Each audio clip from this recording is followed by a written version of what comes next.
wabarakatuh. Puji syukur kita panjatkan kehadirat Allah Subhanahu wa taala karena atas berkat dan rahmat-Nya lah sehingga kita bisa sama-sama berkumpul di tempat yang sederhana ini untuk melaksanakan suatu aktivitas di mana seperti yang kita ketahui bahwa di sekolah kita ini ada calon guru penggerak angkatan 10. Ya, jadi pada hari ini beliau akan berbagi praktik baik kepada kita terkait apa yang didapat pada program guru penggerak ini. Ya, jadi artinya apa yang dipelajari pada saat program guru penggerak akan diimplementasikan kepada kita, akan berbagi praktik baik terhadap kita terkait dengan budaya positif.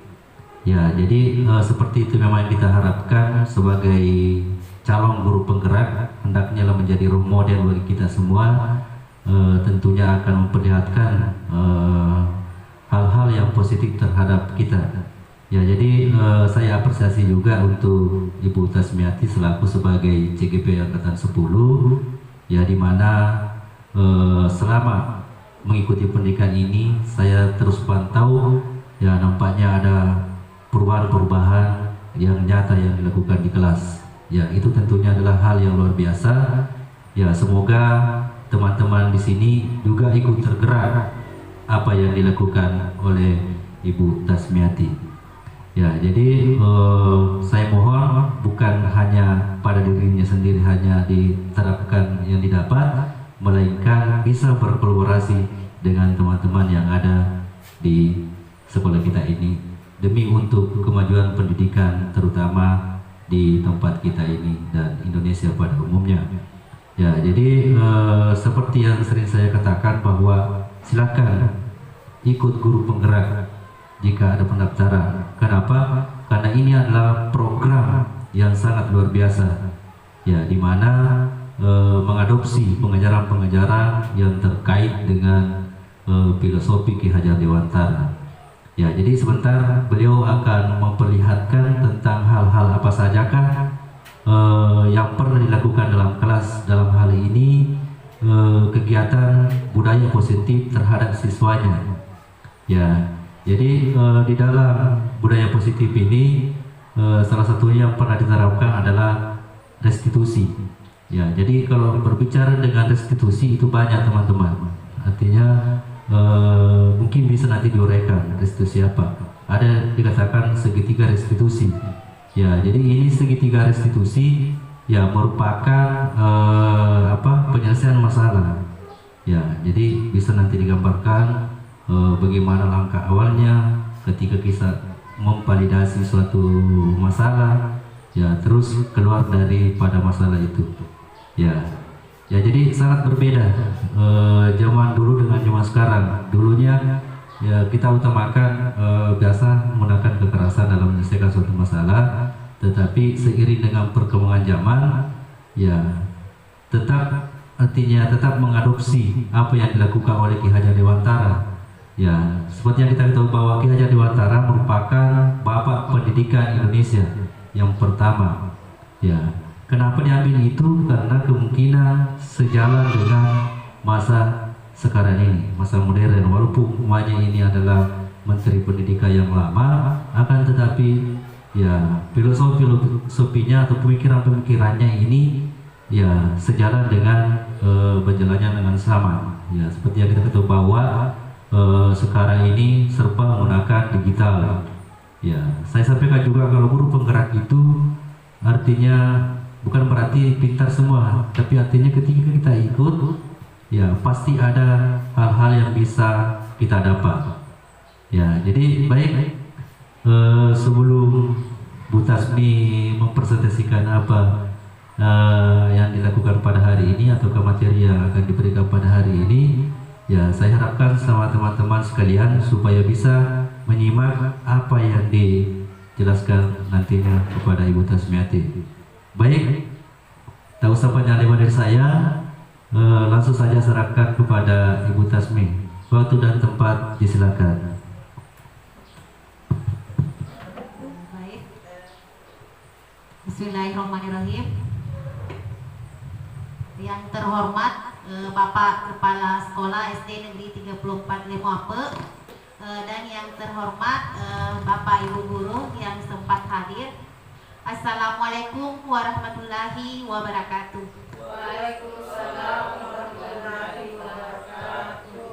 Pertama-tama saya ucapkan banyak terima kasih kepada Bapak Kepala Sekolah karena selama saya mengikuti program CGP Angkatan ke-10 ini beliau sangat mendukung. Begitu pula juga ucapan terima kasih kepada Bapak Ibu guru hebat yang sempat hadir pada acara diseminasi tentang budaya positif. Baik Bapak Ibu guru hebat, pada hari ini saya akan memaparkan materi tentang diseminasi budaya positif. Di mana budaya-budaya positif di sini, kalau kita berbicara tentang positif, mungkin ada yang terlihat di benak Bapak Ibu bahwa inilah hal-hal yang positif, sesuatu yang dilakukan dengan baik. Nah, maka dari itu di sini ada beberapa konsep tentang budaya positif. Ini ada 7 konsep budaya positif. Yang pertama yaitu perubahan paradigma belajar. Nah, di mana di sini dalam perubahan paradigma belajar ada kaitan-kaitannya dengan apa yang akan kita lakukan di dalam kelas. Terus yang kedua adalah disiplin positif. Yang ketiga, motivasi diri manusia. Kemudian yang keempat, kebutuhan manusia. Yang kelima, posisi kontrol restitusi.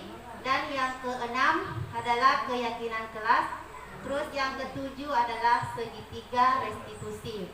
Jadi Bapak Ibu guru hebat, sebelum kita melakukan pembelajaran di dalam kelas, sebaiknya kita kepada anak-anak kita dulu melakukan keyakinan kelas. Kenapa keyakinan kelas? Kenapa bukan peraturan kelas? Karena kalau peraturan itu berarti terikat. Ada beberapa yang harus dipatuhi. Kalau keyakinan kelas artinya di sini anak-anak dituntun untuk bertanggung jawab. Apa yang mereka yakini, maka itu mereka harus bertanggungjawabkan. Jadi sebelum kita melakukan pembelajaran, di sini kita dituntun untuk melakukan keyakinan kelas atau kesepakatan kelas bersama antara murid dan guru.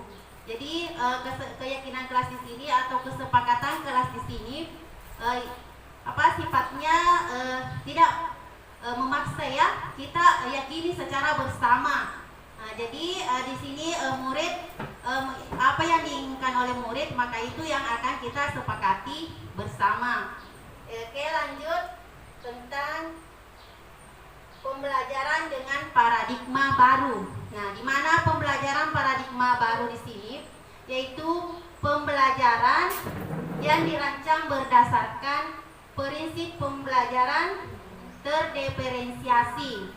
Nah, di mana siswa di sini diharapkan belajar sesuai dengan bakat dan minatnya. Nah, jadi kita sebagai guru dituntun untuk melakukan pembelajaran sesuai dengan bakatnya siswa. Nah, jadi sesuai dengan filosofi KHD bahwa sebagai guru itu kita sebagai menuntun, bukan menuntut. Artinya di sini kita melakukan pembelajaran apa yang diharapkan oleh siswa kita, bagaimana bakatnya siswa. Jadi kita sebagai guru harus menanyakan apa kira-kira kita harus mengetahui bagaimana bakat siswa kita, apa yang diharapkan sebagai siswa kita. Itu sesuai dengan pendidikan KHD, filosofi KHD Ki Hajar Dewantara. Oke, lanjut. Disiplin positif. Nah, apa itu disiplin? Kalau berbicara masalah disiplin, kira-kira apa itu disiplin?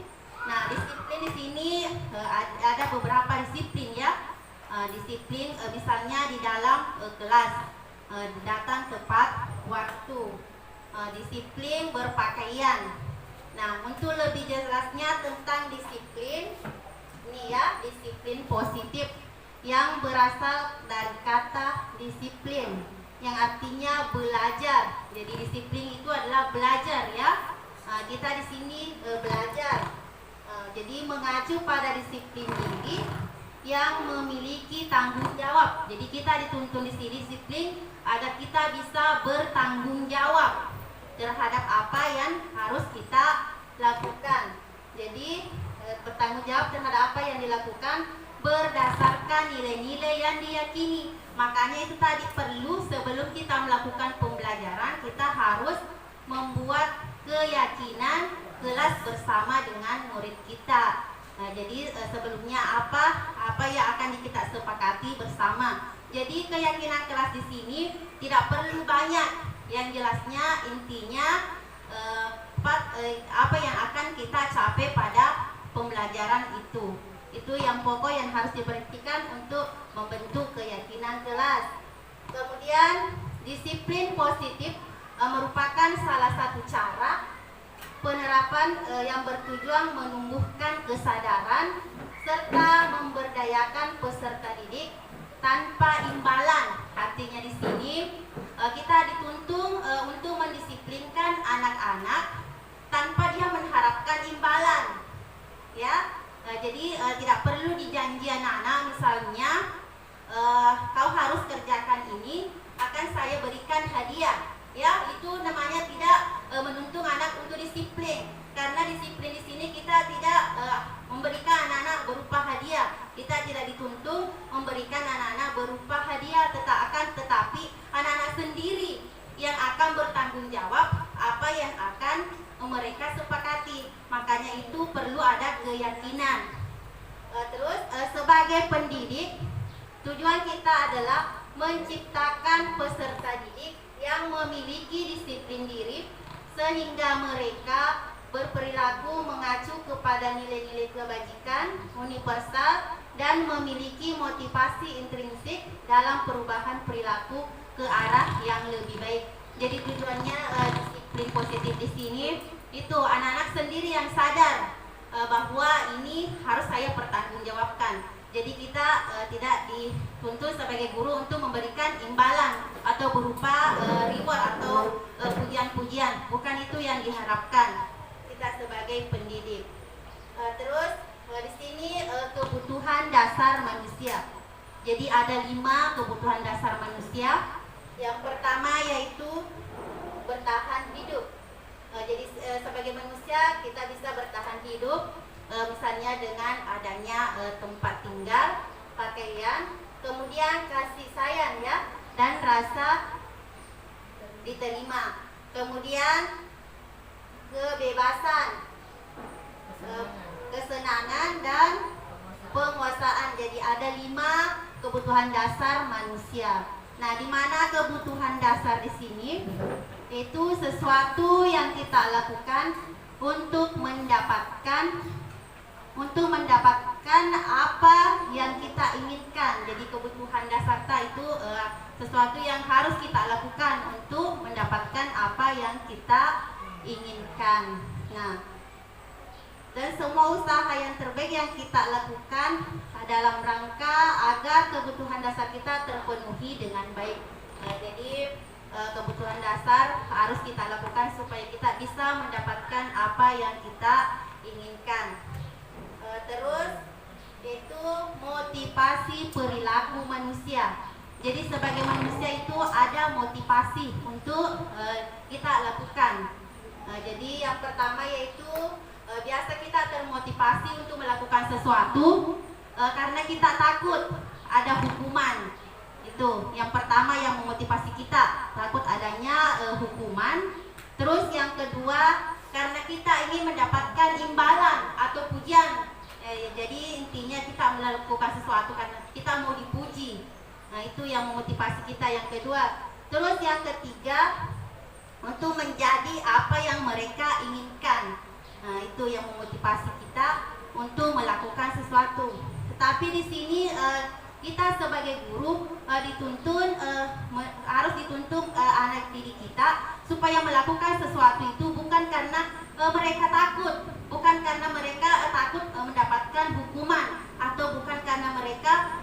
mendapatkan imbalan. Ya, oke lanjut. Di sini ada konsep disiplin dengan identitas gagal. Jadi itu konsep yang ini adalah konsep disiplin yang identitasnya gagal ya. Kenapa? Karena kalau kita misalnya memberikan hukuman kepada anak-anak, berarti kita menyakiti, ya, menyakiti anak-anak. Kemudian anak-anak tidak merasa nyaman, murid takut, kemudian memaksa. Jadi sifatnya hukuman itu menyakitkan, tidak nyaman, murid takut, kemudian sifatnya memaksa, dan bisa-bisa murid menyembunyikan kesalahan, dan yang terakhir itu murid menjadi rendah diri ya. Jadi murid kalau kita melakukan hukuman, misalnya kalau ada murid kita yang bersalah, terus kita ingin mendisiplinkan murid kita, tetapi kita memberikan hukuman. Nah, itu bisa menjadi gagal karena apabila murid kita melakukan kesalahan, mereka tidak akan mengakui kesalahan tersebut karena mereka takut atas hukuman yang akan diberikan. Terus yang kedua yaitu penghargaan. Jadi kalau kita ingin mendisiplinkan anak-anak kita di sini dengan melakukan penghargaan, ini tidak efektif ya, karena dapat merusak hubungan.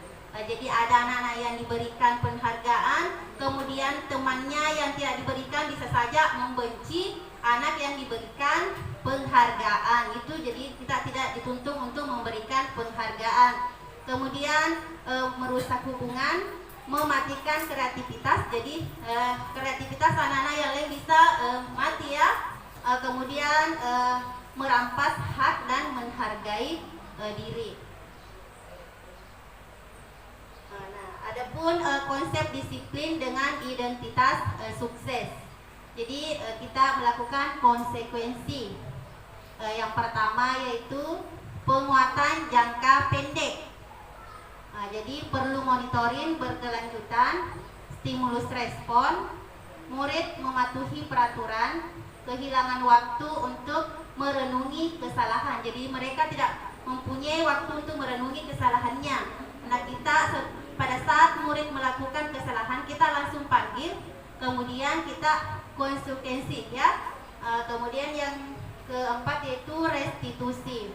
Nah, proses restitusi di sini jadi murid bertanggung jawab untuk perilakunya, kemudian fokus pada pemecahan masalah jangka panjang, murid menghormati dirinya dan orang lain, kemudian teori kontrol, dirinya memegang kontrol. Murid bersemangat memperbaiki kesalahan. Jadi misalnya kalau ada anak-anak kita yang melanggar, kita harus sebagai guru harus langsung menindaklanjuti. Jadi bukan tadi memberikan hukuman. Kita tidak memberikan hukuman kepada anak-anak, akan tetapi kita memanggil anak-anak untuk menyelesaikan masalahnya sendiri.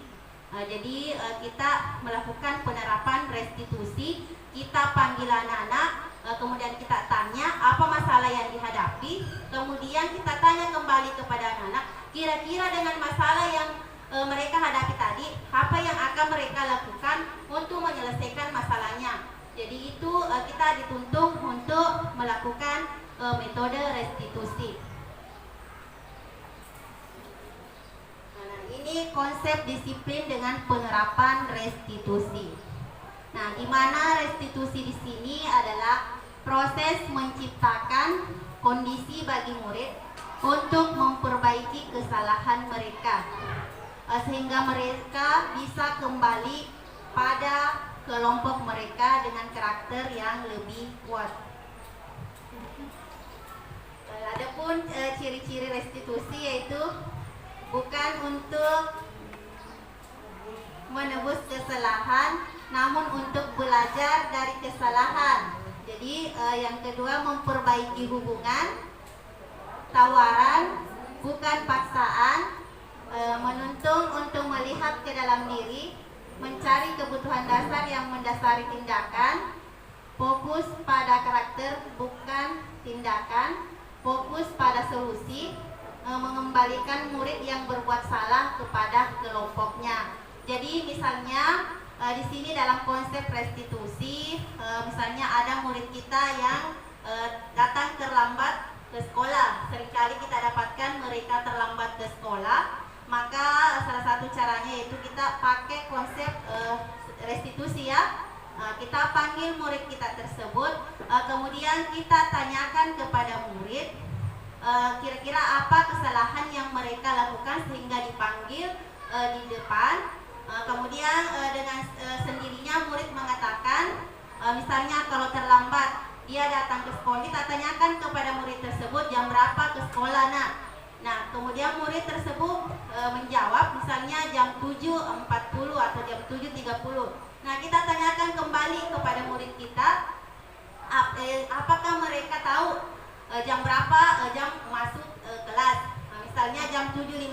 Nah, kita kembali menanyakan kepada murid, kira-kira tadi nak ke sekolah terlambat atau tidak.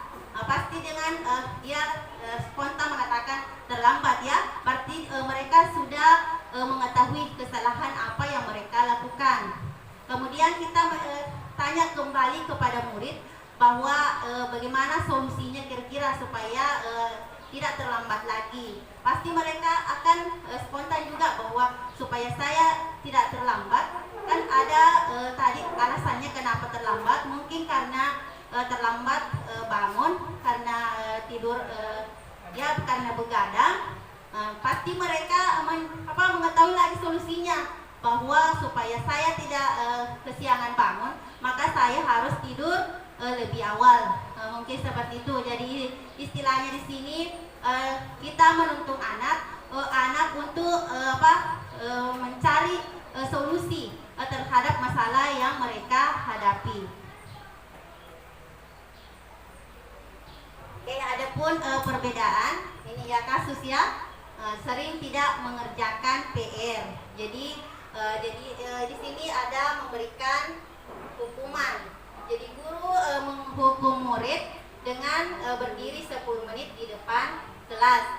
Kemudian guru marah dan murid menjadi takut. Kemudian ada proses konsekuensi. Jadi konsekuensinya guru memberikan konsekuensi untuk menulis PR sebanyak 3 kali.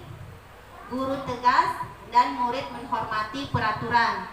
Kemudian metode restitusi. Guru menanyakan keyakinan kelas dirinya dan membantu murid menyelesaikan masalah. Guru terbuka dan murid menghormati dirinya dan orang lain. Jadi ini ada 3 kasus ya. Dalam penyelesaian kasus ada 3, yaitu hukuman, konsekuensi, dan restitusi.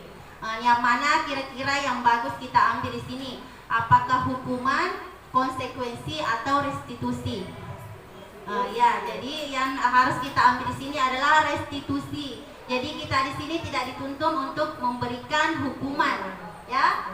Jadi kita di sini ambil konsekuensi dan restitusi. Kenapa? Karena dalam metode restitusi di sini anak-anak sendiri yang akan mencari apa solusi yang akan mereka lakukan untuk menyelesaikan masalah yang mereka hadapi.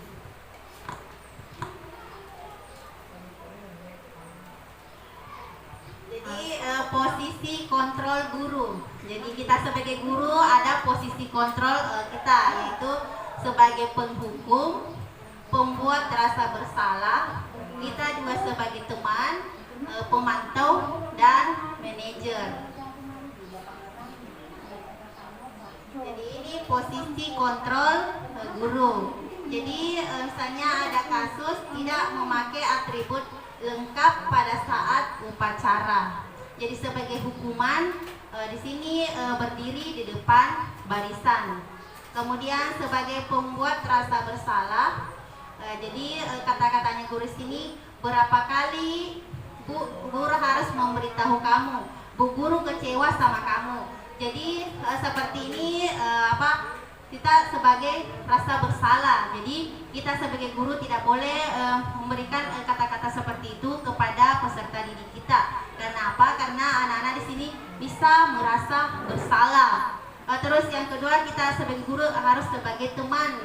Ayolah buat bu guru bangga, kali ini tidak apa-apa. Jadi di sini sebagai teman kita mengajak anak-anak untuk melakukan yang lebih baik.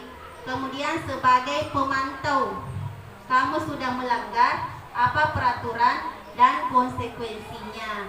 Jadi sini sebagai pemantau kita mengatakan kepada murid kita bahwa sudah melanggar aturan, kemudian kira-kira apa konsekuensi yang kamu lakukan supaya kamu tidak kembali melanggar aturan yang sudah ditetapkan. Ya, kira-kira yang mana paling bagus sebagai guru? Apakah kita harus memberikan hukuman, pembuat rasa bersalah sebagai teman, ataukah sebagai pemantau?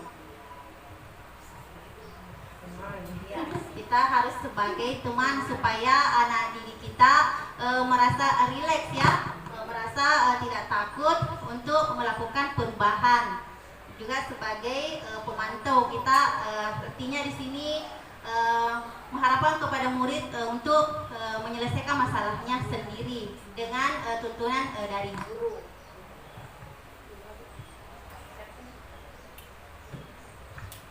Jadi sebelumnya tadi saya katakan bahwa sebelum kita melakukan pembelajaran terlebih dahulu kita harus membuat keyakinan kelas. Kenapa keyakinan kelas? Kenapa bukan peraturan kelas? Karena kalau keyakinan itu bisa aturannya lebih abstrak. Kemudian kalau dalam membuat keyakinan kelas di sini kita berupaya pernyataannya yang universal, dibuat dalam bentuk positif, kemudian sedikit saja. Jadi kalau membuat keyakinan tidak usah terlalu banyak ya, sedikit saja agar mudah diingat. Kemudian sesuai dengan kondisi kelas sekolah agar mudah diterapkan. Jadi kita lihat, kita situasikan dengan kondisi sekolah kita dalam membuat keyakinan kelas agar bisa dipatuhi oleh semua peserta. Kemudian yang harus hadir dalam pembuat keyakinan kelas yaitu semua warga kelas. Itu yang harus diperhatikan dalam pembuatan keyakinan kelas. Kemudian ini yang paling penting ya, segitiga restitusi. Nah, segitiga restitusi di sini merupakan sebuah strategi. Inilah strategi yang harus dilakukan sebagai proses menciptakan kondisi menuntun murid untuk memperbaiki kesalahan-kesalahan yang mereka lakukan. Jadi inilah metode yang paling tepat kita gunakan untuk menyelesaikan permasalahan yang ada di sekolah. Inilah itu segitiga restitusi, di mana tahapan segitiga restitusi di sini yang pertama yaitu menstabilkan identitas, yang kedua validasi tindakan yang salah, yang ketiga menanyakan keyakinan. Seperti tadi yang pertama saya jelaskan bahwa kalau ada murid kita yang melakukan kesalahan, kita harus langsung memanggil murid tersebut. Kita terapkan segitiga restitusi. Kita dulu menstabilkan identitas. Jadi ditanyakan kepada murid apa yang mereka lakukan. Misalnya kalau terlambat, kenapa bisa terlambat? Apa masalahnya? Kemudian kita kembali kira-kira supaya tidak mengulangi perbuatannya lagi.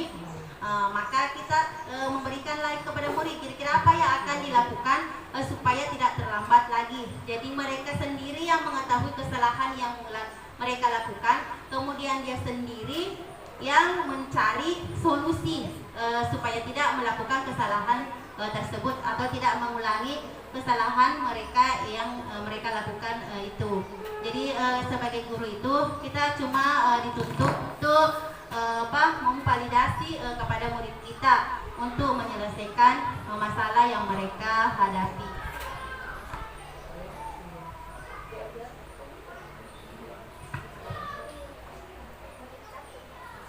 Jadi untuk lebih lanjut dengan ini saya putarkan sebuah kasus.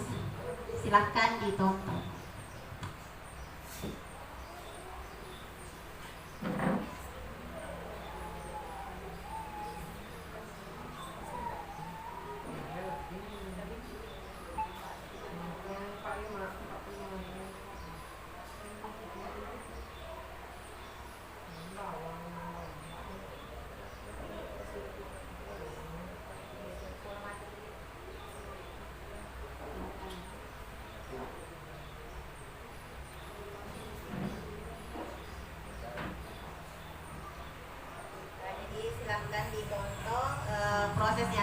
dilakukan di kelas untuk menyelesaikan suatu permasalahan.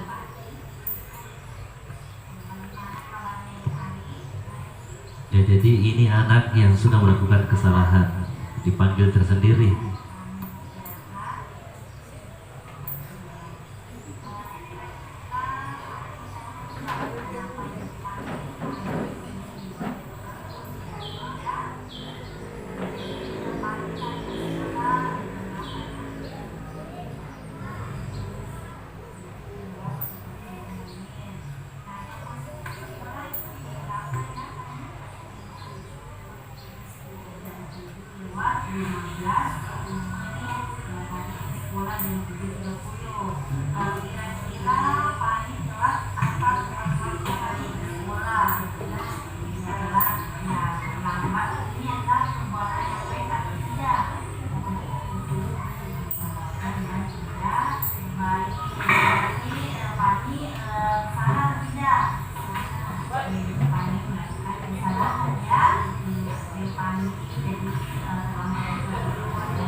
Itulah tadi video yang sudah saya tampilkan tadi. Nah, itulah tadi cara saya dalam mengatasi masalah kepada peserta didik saya. Jadi apabila ada siswa kita yang sering melakukan kesalahan, kita langsung memanggil. Seperti contoh yang tadi yang saya lakukan, yaitu siswa saya itu bernama Silvania. Saya sudah mendapatkan 3 kali tidak tepat waktu masuk ke sekolah atau terlambat. maka saya mengambil tindakan bahwa saya akan memanggil peserta didik tersebut. Kenapa seringkali datang ke sekolah terlambat? Makanya saya panggil secara pribadi sehingga saya mengetahui apa penyebabnya dia terlambat. Kemudian saya mengetahui bahwa murid saya bersedia bertanggung jawab terhadap keyakinan kelas yang pernah kami sepakati bersama. Selanjutnya saya perlihatkan lagi kasus kedua, yaitu kasus di sini siswa yang sedang menyontek pada saat ujian. Silakan disimak videonya. Bagaimana menyikapi kita kenapa itu panggilan kita ke sini tidak tahu. Jadi begini yang tadi melihat kita pada saat kelas melakukan ujian itu melihat kita melihat jawaban tulisnya yaitu surat sisa. Nah, menurut kita itu melihat jawaban temannya perbuatan yang baik atau salah. Perbuatan yang salah ya. Jadi menurut itu merupakan perbuatan yang salah.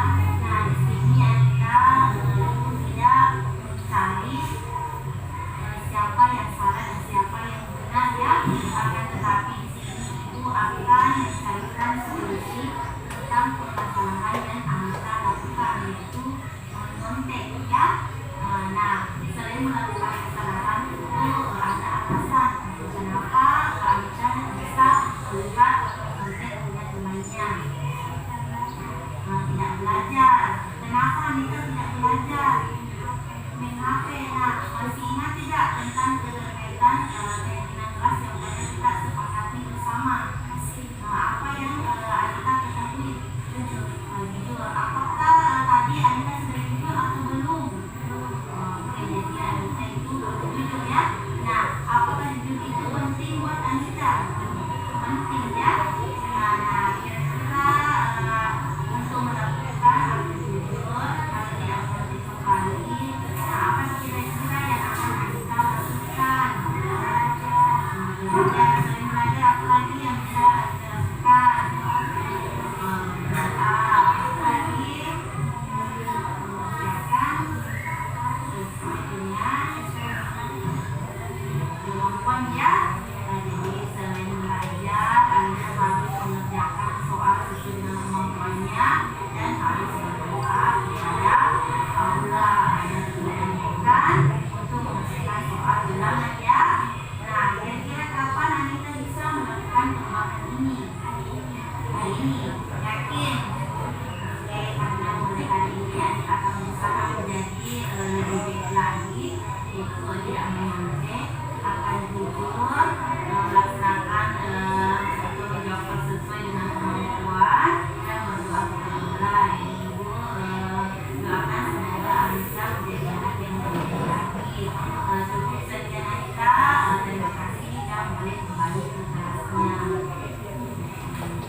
Setelah tadi kasus kedua, yaitu kasus kedua di sini, ini anak pada saat ulangan, saya melihat dia menyontek ya. Jadi kita sebagai guru di sini, kalau melihat anak murid kita menyontek, kita tidak boleh langsung menegur pada saat itu. Jadi kita panggil mereka. Kita panggil murid tersebut ke depan kita, kemudian kita tidak langsung bahwa kau sedang menyontek tadi, tapi kita memberikan ya pertanyaan mengapa apa yang tadi dilakukan pada saat ulangan, dengan sadar sendiri bahwa tadi saya melihat pekerjaan teman, sehingga dia mengakui sendiri kesalahan yang dia lakukan, kemudian dia sendiri juga yang mencarikan solusi apa yang sedang dilakukan tadi. Jadi cukup sekian pemaparan materi dari saya. Terima kasih kembali saya ucapkan kepada Bapak Ibu guru hebat karena telah membersamai kami. Demikian Wabillahi taufiq wal hidayah. Wassalamualaikum warahmatullahi wabarakatuh. Waalaikumsalam